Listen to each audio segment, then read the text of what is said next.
Hi, friends. Welcome to today's Thrive Live, and we get to do a fun topic today.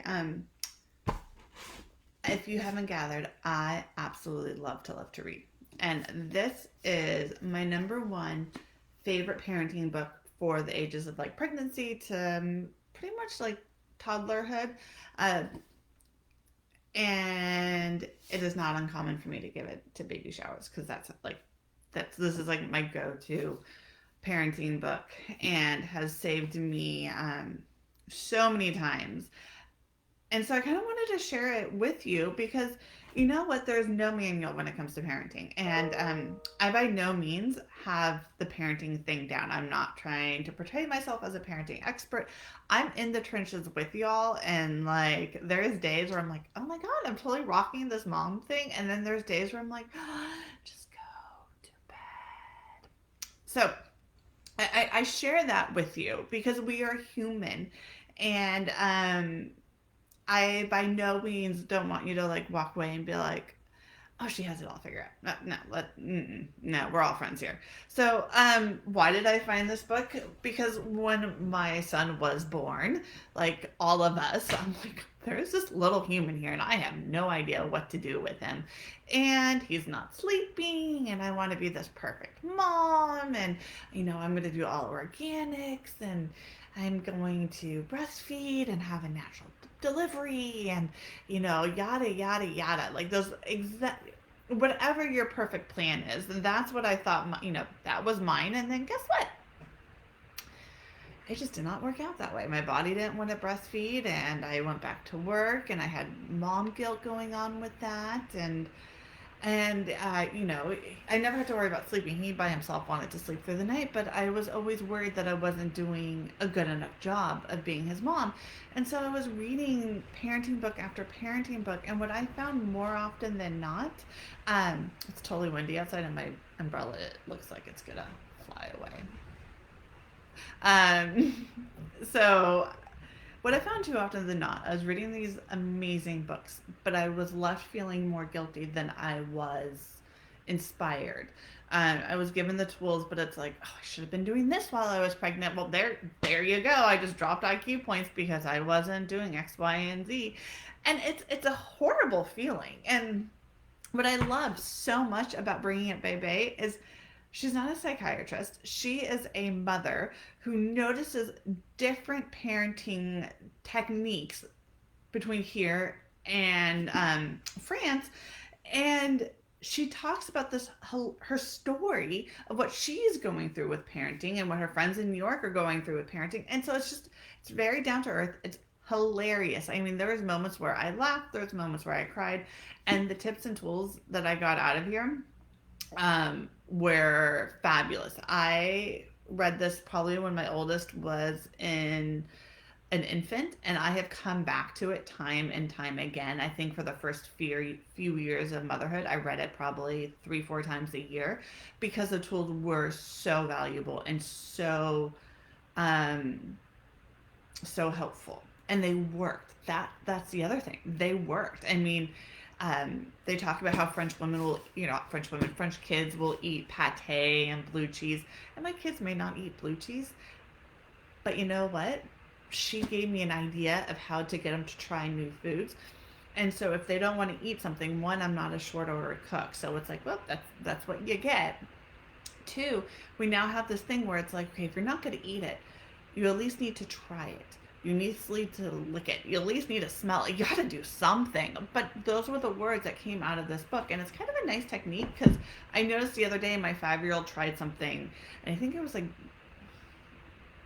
something unique.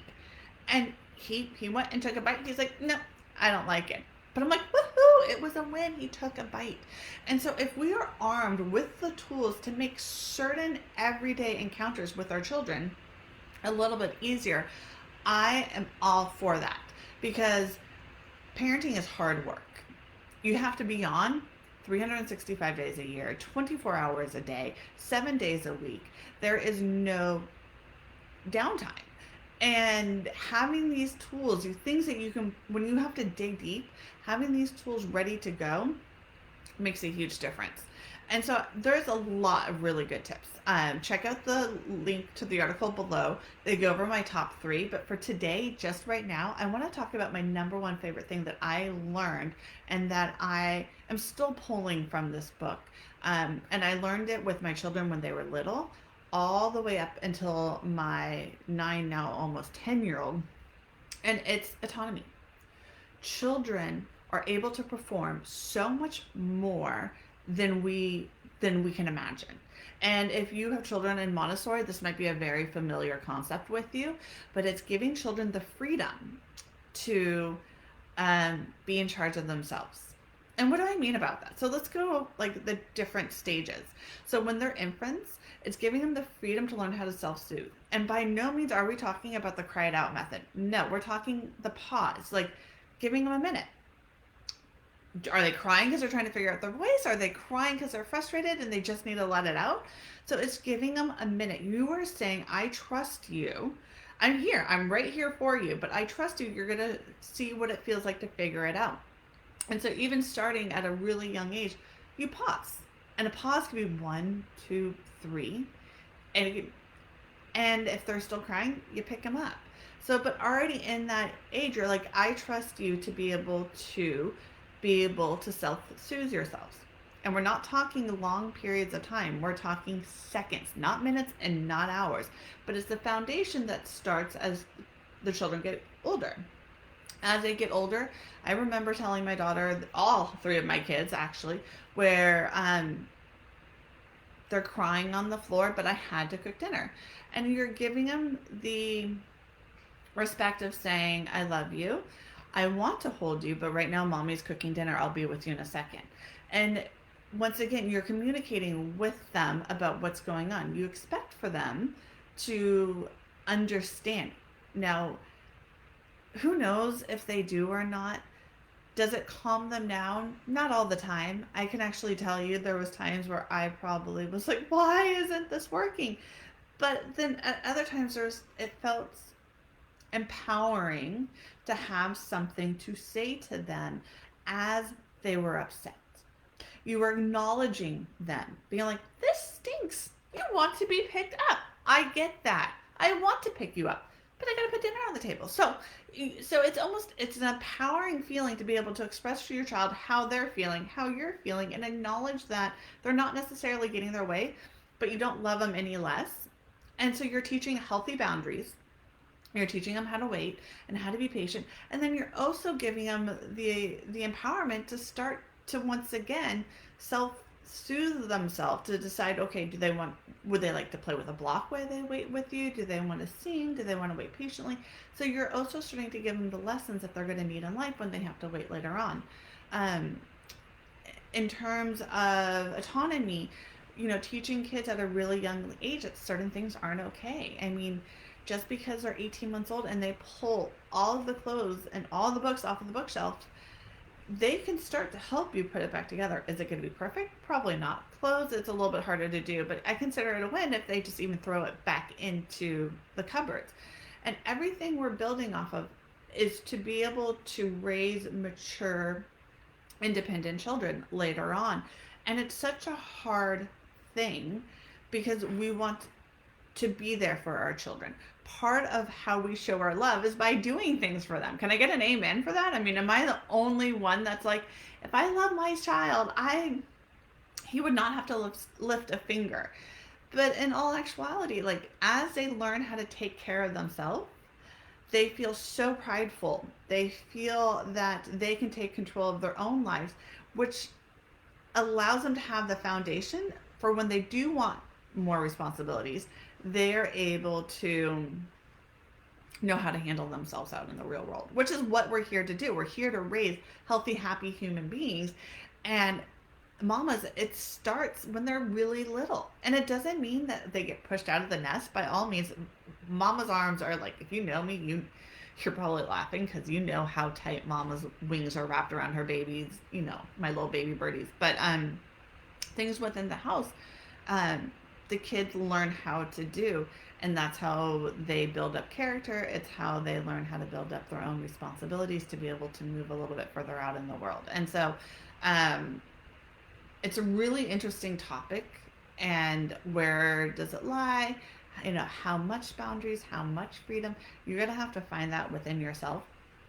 And she talks all about autonomy in here and gives really good examples of how the parents differ. Um, I think that what I had found was letting my child experience just getting dressed by themselves, having them help me out with chores. I mean, I think it's amazing what they're able to accomplish. I have, and I'm going to share this with you in the upcoming weeks, but I have a new organization, like speed cleaning hack. And oh my God, my 6-year-old is on it.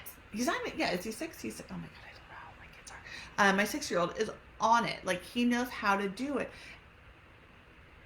And it's mind blowing. So, on with autonomy.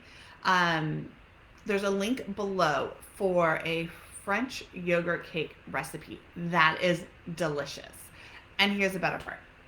Kids can start making it as early as 18 months. They love to pour and scoop with your help, but it's easy enough to where my 3-year-old and my 6-year-old did it 90% of themselves. I read them the instructions. I told them how many scoops that they needed. Um, but they did all the scooping by themselves. They did all the cracking by themselves. They did all the mixing by themselves. I think I scooped it into the pan and then put it in the oven for them. And the recipe is in the link below. Check it out. If you've never made it with your friends, you can make it with your friends too. If you've never made it with your kids, it's a really fun recipe to do with them. And it can be your kids, your nieces, your grandkids. And it's just the look on their face on the fact that they are in control of this recipe, it's their recipe, is it's kind of fun to watch. And you can see, if you take the link below, you can see my daughter was cooking with me, and we experienced a little bit of the flour. It wasn't clean, but it was a lot of fun. So take a look at the article. There's some other good tips on raising healthy, happy children that I have found and picked up and bringing up Bebe. Check out the whole book.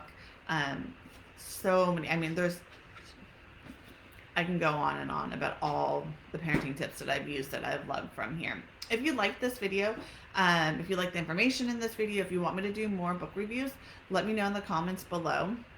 And definitely sharing is caring. Give it a like, give it a share. If you are not a part of our email list, come and hang out with us. Every week I send out love letters, and it's going to go over our current week's blog and then the tips and tools that I'm using to help me grow that week. So it's like, what YouTube video am I watching? What podcast am I listening to? What books am I reading? This week it's all the fun things. So it's like the self-care tactics that I have taken over. It's really, really windy out here. Come and check it out. You'll like it. Until next week, have a great week, my friends. Bye.